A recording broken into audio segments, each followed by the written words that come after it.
Hey guys, मैं कीर्ति आजाद। आज आप सभी का फिर से एक बार स्वागत है हमारे YouTube चैनल पर, जहां आज मैं आपको एक ऐसे ग्रेट साइंटिस्ट और उस साइंटिस्ट से जुड़ी एक छोटी सी कहानी आपको सुनाऊंगी। दरअसल ये साइंटिस्ट और कोई नहीं अलेक्जेंडर ग्राहम बेल है। इनका जन्म 3 मार्च 1847 को स्कॉटलैंड के एडिनबर्ग में हुआ था। और फिर जब अलेक्जेंडर ग्राहम बेल बड़े हुए तब उनका विवाह माबेल गार्डिनर के साथ कर दिया गया।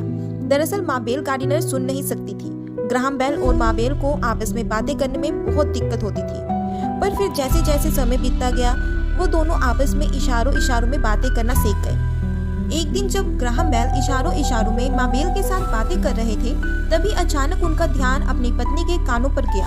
वह उसके कानों को बहुत ही ध्यान से देख रहे थे। तभी यह देखकर माबेल ने ग्राहम बेल से इशारों में पूछा, क्यों जी, मेरे कानों को इतने ध्यान से क्यों देख रहे हो? ग्राहम बेल ने इशारों में माबेल से एक उत्साह भरी खुशी में कहा, सोच रहा हूँ क्या कोई ऐसी सुनने वाली मशीन बन सकती है जिसे सुना जा सके। सोचो अगर ऐसा हुआ तो हमें आपस में बातें करने में कितनी आसानी होगी। यह सुनकर माबेल भी मुस्कुराने लगी। उस वक्त से ही लगातार ग्राहम बेल सुनने वाली मशीन के आविष्कार में लग गए। बस एक ही धुन सवार थी कि किसी भी तरह सुनने वाली मशीन का आविष्कार करना है। वह दिन रात एक्सपेरिमेंट करते रहे और बस करते रहे। आखिर लंबे समय की कड़ी मेहनत के बाद उन्होंने एक आविष्कार कर ही लिया। जब वह आविष्कार लोगों के सामने आया, वह सुनने की मशीन नहीं बल्कि टेलीफोन था। माबेल को जब पता चला कि ग्राहम बेल सुनने वाली मशीन बनाने में कामयाब नहीं हो पाए, लेकिन उन्होंने टेलीफोन बनाने का सिद्धांत अवश्य ढूंढ लिया है, यह जानकर उन्होंने ग्राहम बेल को समझाते हुए इशारों में कहा, जिस तरह आपने टेलीफोन का आविष्कार किया, उसी तरह एक दिन सुनने वाली मशीन का आविष्कार भी अवश्य हो जाएगा।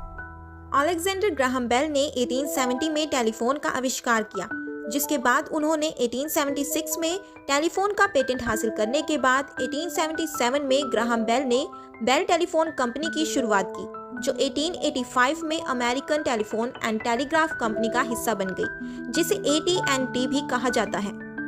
जहां तक बात रही सुनने वाली मशीन की, आखिरकार माबेल की कही बात आज सच साबित हुई है। आज सुनने की मशीन का आविष्कार भी हो चुका है और अनेक बहरे व्यक्ति उसका लाभ भी उठा रहे हैं। तो ये थी अलेक्जेंडर ग्राहम बेल और उनके खोज से जुड़ी एक छोटी सी कहानी। इस कहानी की कौन सी बात आपके दिल को छू गई, ये कमेंट में बताना ना भूलिएगा। तब तक के लिए bye bye, love you my audience.